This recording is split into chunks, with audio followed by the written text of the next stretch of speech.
I never thought the end of my life would begin with a signature. Just ink on paper. My hand shook, but I told myself it was only age. At 74. Your hands betray you sometimes. Not your heart. Not your memory. Just the hands. I believed my heart knew what it was doing. I had lived in that house for 42 years. A small place. Nothing fancy. White siding that yellowed in summer. Floorboards that creaked like they were clearing their throats before speaking. A kitchen window that caught the morning sun just right, so the dust danced like it was alive. My husband built the back steps himself. Measured twice. Cut once. He used to say a home should know the shape of your feet. After he died, the house became quieter. Not empty, just quieter. Like it was listening instead of speaking. I learned how to live inside that quiet. I baked bread on Sundays. Watered the geraniums every morning. Sat in the same chair each evening and let the news talk at me while I thought about nothing at all. It wasn't a lonely life, it was a small one. And small things, when tended to, can be enough. My son used to call every Friday at first, then every other week, then whenever he remembered. He had a voice that filled rooms, even through a phone. Confident, quick, always moving forward. I raised him that way, I suppose. Told him never to settle, never to be ordinary. I didn't realize I had taught him how to leave. When he came to see me that winter, he didn't sit down right away, just stood in the living room like a man inspecting property he already owned. He talked fast, about opportunities, about timing, about how the world was changing and people like him were meant to lead it. He didn't ask how I was sleeping. He didn't comment on the new curtains. He talked about money like it was weather, something inevitable, something you either prepared for or got swept away by. He said my house was idle capital. Those words stuck to me, idle capital, like my life had been parked somewhere it didn't belong. I laughed at first, told him I didn't understand all that business language. He smiled the way people smile when they think you're cute for trying. He said he needed help, just once, just this one last push. He said I would be taken care of, better than before. No more repairs, no more worrying about bills. He painted a future where I lived high above the city, where elevators hummed softly and windows never leaked. I told him the house was my only safety. He told me safety was an illusion. I wish I had listened to the fear instead of the hope, because hope can sound a lot like love if you're not careful. The day I left that house, I walked through each room like I was saying goodbye to people instead of walls. I touched the doorframe where I used to mark his height with pencil. I stood in the bedroom doorway too long. I picked a rose from the garden and didn't know where to put it, so I held it until the stem bruised my palm. I told myself it was temporary. That word does terrible things when you believe it. The apartment he moved me into had white walls so clean, they felt erased. The air smelled like new paint and nothing else. No history, no warmth. He said it was just until things stabilized. He said everything was under control. At first, he checked in, sent messages, called late at night, always distracted, always triumphant. Then the calls shortened. Then they stopped. When I asked questions, his voice changed, sharp, flat, annoyed. He said I worried too much. He said I wouldn't understand. He said I should be grateful. Grateful. That word landed heavy. He started correcting my memory, telling me I'd agreed to things I hadn't, saying he'd explained things clearly when he hadn't explained them at all. I began writing everything down, not because I was forgetful, because I was being rewritten. When he told me he needed the apartment back, he didn't wait for my answer. He had already decided where I would go next. A room with one window and a lock that didn't always work. A place where the walls listened too closely and the floor never warmed. He said it was practical. He said I was slowing him down. The day he said the words, the ones that finally broke something open, he didn't raise his voice. That's what surprised me most. He said I smelled old. He said I was a distraction. He said he couldn't afford to carry dead weight. Dead. I remember thinking, I'm still breathing, but I didn't say it out loud. When you're shocked, your body protects you by going quiet. After that, the money stopped. The calls stopped, the door closed. I learned what it means to become invisible. The shelter was loud in a way that felt hollow. Cots lined up like apologies. Women speaking softly into themselves. Eyes trained downward. I kept my shoes on when I slept. Learned which corners were safest. I learned how hunger sounds at night. Shame is heavier than hunger. People think homelessness looks a certain way. They're wrong. Sometimes it looks like a grandmother folding her sweater too neatly. Trying to remember how she arrived here, the reporter found me humming. I didn't even realize I was doing it. A song my mother sang when thunder scared me. She didn't push, didn't pry. She listened like listening was an act of respect. When I spoke, the words came out like they'd been waiting. She wrote everything down. Every detail I thought didn't matter. Turns out, details are how truth breathes. When the story came out, I didn't read it right away. I was afraid of seeing my life flattened into paragraphs. But it wasn't. It was careful, honest, quietly, furious, and people listened. They listened in numbers. I couldn't imagine my son's name traveled faster than his excuses. The kindness came next. Letters, notes, small donations, big ones, words that said, "I see you." I hadn't been seen in a long time. The lawyers spoke gently but clearly. They said what happened had a name. They said it wasn't my fault. Saying that out loud felt like opening a window in a room that hadn't had air for years. The case took time. Time moves differently when you're rebuilding from nothing. But brick by brick, something steadier replaced the fear. When the settlement came, I didn't feel victorious. I felt tired, relieved, older.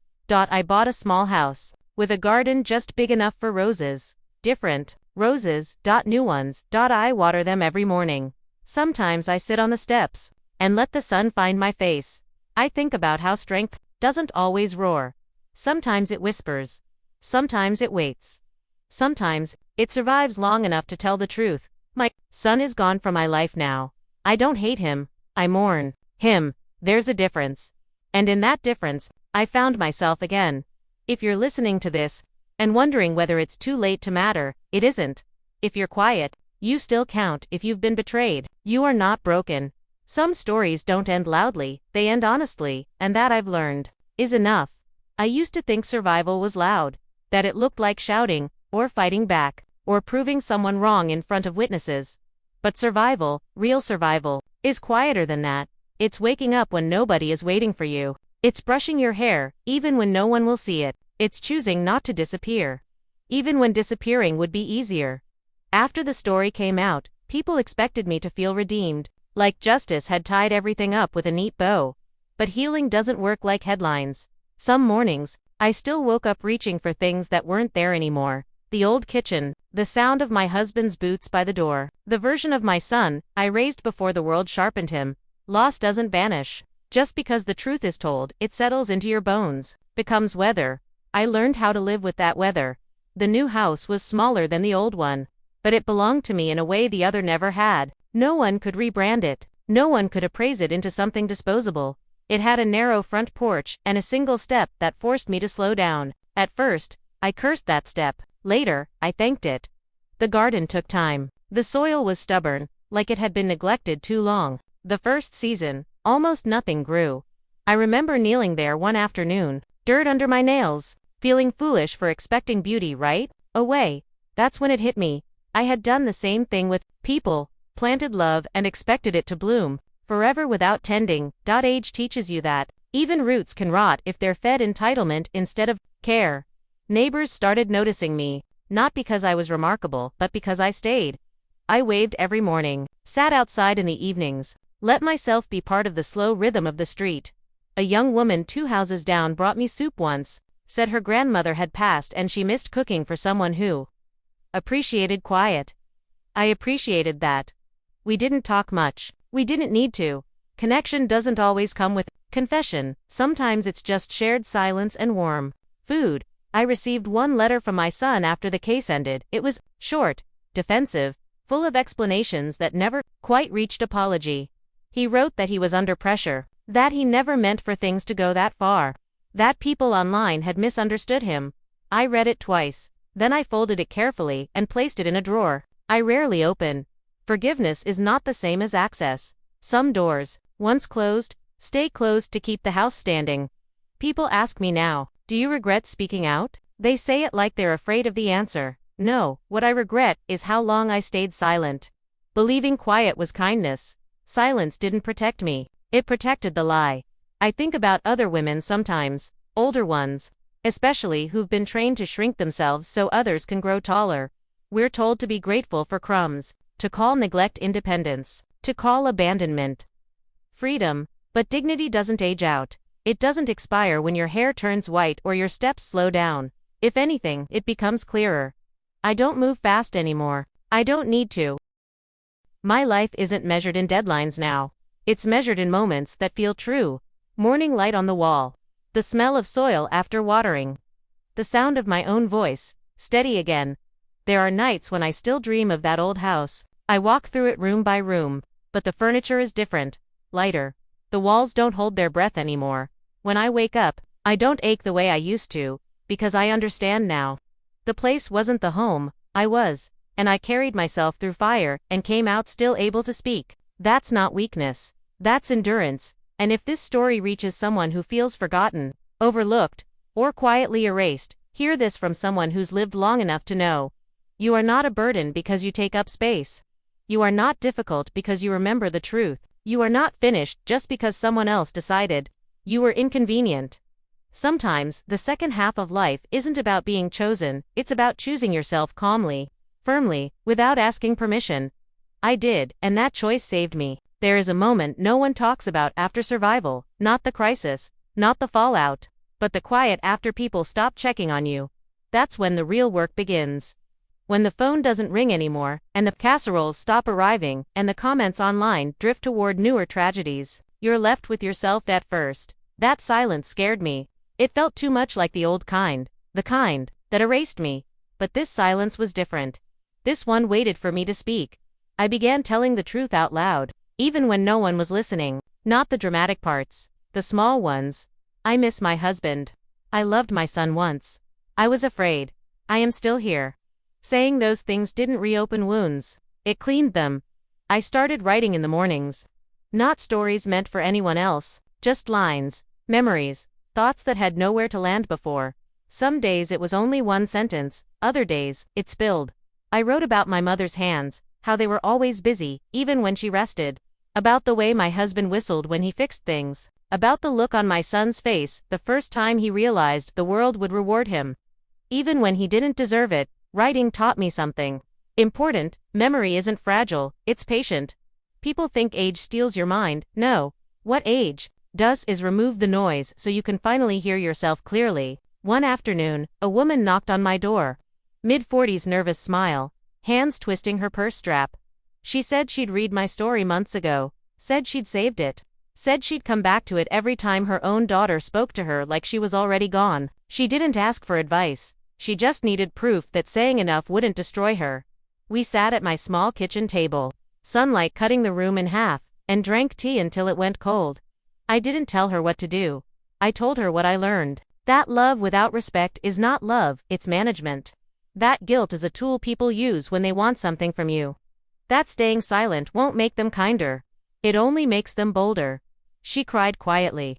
The kind of crying that releases something instead of breaking it. When she left, she hugged me like family. After that, more came. Not crowds, just a few, one at a time.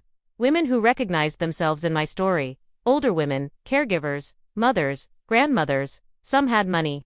Some didn't. All had been told, in one way or another, to step aside. I realized then that my story hadn't ended with survival.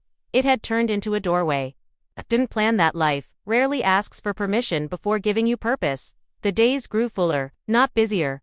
Fuller. I baked again, not because I needed to, but because I wanted the house to smell like something alive. I laughed more. Real laughter. The kind that surprises you. I slept better. And sometimes, in the middle of all that ordinary goodness, grief would return without warning.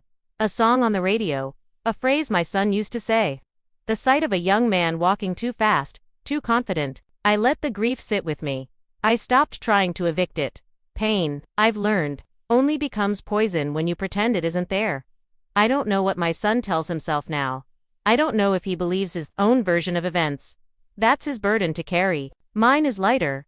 Because I no longer measure my worth by who stayed. I measure it by who I became, and who I refused to let the world turn me into. If I could speak to the woman I was before all of this, the one who signed papers she didn't understand because she trusted love too much, I wouldn't scold her. I'd hold her hands and say, you weren't foolish. You were hopeful. And hope is not a sin. Then I'd tell her something else. Something I know now. That strength doesn't always look like standing your ground. Sometimes it looks like standing Back up after someone pushes you down and deciding they don't get to define the rest of your days. I am old, but I am not small. And the world, for all its cruelty, did not finish me. Not yet. I used to think endings arrived all at once. Like a door closing. Like a light switching off. But endings don't come like that. Not for women like me. Not for mothers. Not for grandmothers who learned to survive quietly. Endings arrive in pieces. They arrive the first time you wake up and don't feel dread in your chest. They arrive when you stop rehearsing conversations that will never happen. They arrive when you forgive yourself before forgiving anyone else. There was a morning not long after the seasons turned when I realized I hadn't thought about my son in days. Not with anger, not with ache, not even with longing, just space. That scared me more than the grief ever had, because grief meant I still wanted something. This meant I was finally free of needing him to be different. I sat on the edge of my bed that morning, sunlight spilling through the thin curtains, dust floating like tiny stars, and I whispered to myself, so this is what peace feels like. It didn't feel loud. It felt steady, like something rooted life. Became smaller in the best way. I learned the names of birds again. Learned which ones came in the morning and which ones waited until dusk. I learned that my knees hurt less when I walked slower and my heart hurt less when I stopped rushing people into roles they never earned. Sometimes, at night, memories still came. Not the sharp ones, the soft ones. My son at 5 years old. Asleep on the couch with his shoes still on. My husband humming while washing dishes, always off-key. The sound of my own younger voice, stronger than I remembered. I let those memories pass through me without grabbing them. That's another thing, age teaches you. Not everything is meant to be held. Some things are meant to be honored and released. One afternoon, I received a letter, handwritten, careful penmanship. It was from my son. Short, awkward, heavy with things he didn't know how to say. He didn't apologize, not fully, but he acknowledged. He wrote that he didn't understand me before, that he'd been ashamed of things that never belonged to him, that he didn't know if he deserved forgiveness, but he hoped for time. I folded the letter slowly and placed it in a drawer. Not as a trophy, not as leveraged as evidence of movement. That was enough for now. People ask me sometimes if I regret not fighting harder earlier, if I regret staying quiet for so long. I tell them the truth. Silence wasn't weakness. It was preparation. I was learning who I was without the noise. I was gathering myself, and when I finally stood up, I wasn't angry anymore. I was clear. That's what frightened them. Clarity doesn't beg. Clarity doesn't explain. Clarity simply moves forward. There are still days when loneliness taps on my shoulder. I don't pretend it doesn't. Loneliness is part of loving deeply. But loneliness doesn't own me. I own my mornings. I own my name. I own the story of how I lived, and when I leave this world, whenever that day comes, I hope people don't say I was strong because I endured pain. I hope they say I was strong because I knew when to stop carrying what was never mine. I was a mother. I was a wife. I was overlooked, underestimated, dismissed, and still, I became myself. If you're listening to this and you feel invisible, let me tell you something gently. The way only someone who's lived long enough can. Your worth is not waiting for permission. It doesn't need an apology. It doesn't need recognition. It doesn't need someone else's understanding. It only needs you to stop abandoning yourself. The world may never clap for women like us, but we were never here for applause. We were here to live, and I did. Quietly, fully, on my own terms. There is one thing people don't tell you about getting older. You don't become invisible all at once. You fade in layers. First, they stop asking what you think. Then they stop waiting for your answer. Eventually, they speak around you, as if your body is present but your life has already ended. Noticed it most when people started calling me sweetie. Not my name. Not ma'am. Sweetie. As if my years had reduced me to something soft and decorative. At first, it stung. Then, one day it didn't, because by then, I had stopped measuring myself by how clearly others could see me. I had started seeing myself again. There was a small moment, almost laughably small, when I knew I had crossed some invisible line inside. I was at the grocery store, standing in the cereal aisle, staring at a box I didn't recognize. Bright colors, loud promises, everything screaming for attention. A young woman rushed past me, bumped my cart, didn't apologize. Old me would have shrunk. Old me would have whispered, "It's okay," even if it wasn't. But that day, I said nothing. I didn't need to. I simply adjusted my cart, chose what I wanted, and walked on. And as I did, I felt something settle into place, not anger, not pride, authority, the kind that doesn't raise its voice, the kind that doesn't explain itself, the kind that knows. I began saying no, without justifying it. No, I won't attend that. No, I don't feel like discussing this. No, I don't owe you access to my peace. Each no felt like reclaiming a small stolen object from my past. Time, energy, self-respect. There were consequences, of course. Some people disappeared when I stopped Some relationships went quiet when I stopped carrying all the weight. I let them. Anything that requires you to be smaller to survive is not shelter, it's a cage. In the evenings, I sit by the window with a cup of tea that's gone cold more times than I can count. I watch the sky change colors slowly, without urgency. I like that about sunsets. They don't rush to impress anyone, they arrive, they glow, they leave, and the world adjusts. Sometimes I think about the younger women I used to be, the girl who thought love meant endurance, the wife who believed silence kept the peace, the mother who confused sacrifice with worth. I don't scold her. She did the best she could with what she knew. But I wish I could sit beside her, take her hands, and say, "You are allowed to rest. You are allowed to choose yourself. You don't have to disappear to be good."